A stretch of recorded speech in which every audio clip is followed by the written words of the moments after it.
మా నెల్లూరు స్టైల్‌లో చేపల పులుసు చేసి చూపిస్తానండి. అది కూడా కొరమీను చేపలతో అనమాట.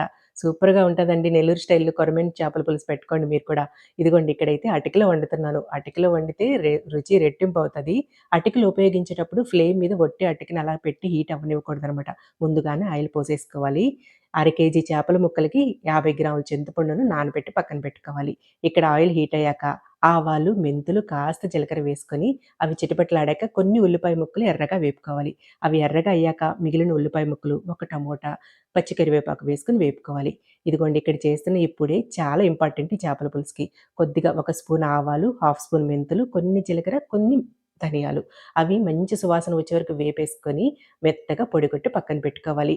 చేపల పులుసు మరింత రుచిగా ఉండడానికి ఈ పొడే మెయిన్ ఇంగ్రీడియెంట్ అనమాట. ఇక్కడ ఈ ఉల్లిపాయ ముక్కలు ఇవన్నీ మగ్గాక ఉప్పు, కారం, పసుపు, చింతపండు పులుసు వేస్తాం కాబట్టి కారం కాస్త ఎక్కువే పడతది. ఆ 50 గ్రాములకి ఒక 3 నిండు స్పూన్ల వరకు వేశానక్కడ. ఇవన్నీ వేసేసుకొని, చింతపండు పులుసు పోసుకొని, ఈ ముక్కలన్నీ పెట్టేసుకొని, ఒక్కసారి గరిటె పెట్టకుండా ఇలా తిప్పేసి, మూత పెట్టేసి, మీడియం ఫ్లేమ్‌లో ఉడికించుకోవాలి. ఇలా మధ్య మధ్యలో గరిటె పెట్టకుండా తిప్పుకోవాలి. ఇంకా ఫైనల్ స్టేజ్‌కొచ్చినప్పుడు ఈ పొడి వేసేసుకొని, ఇంకాస్త పచ్చి కరివేపాకు వేసుకొని, ఇంకాస్త ఒక 5 మినిట్స్ అలా కుక్ అవ్వనిచ్చి స్టవ్ ఆఫ్ చేసుకుంటే సూపర్‌గా ఉంటదండి. చాలా రుచిగా ఉంటదనమాట. ఇంకా సంగటిలోకి అలా అయితే సూపర్‌గా అదిరిపోద్ది. చూసారు కదా ఎంత యమ్మీగా ఉందో. ఇక్కడైతే నేను వేడి వేడి అన్నంలో తింటున్నాను. అసలు కొరమేను చేపల పులుసైతే ఈ నెల్లూరు స్టైల్‌లో చేసుకొని చూడండి ఒకసారి. సూపర్‌గా ఉంటది. ఇంకిక్కడ నేను టేస్ట్ చేసి చెప్తున్నాను మీకు. చాలా అదిరిపోద్ది. అందులో మనం అటికలో చేసాం కదా! రుచి రెట్టింపుగా ఉంటదండి.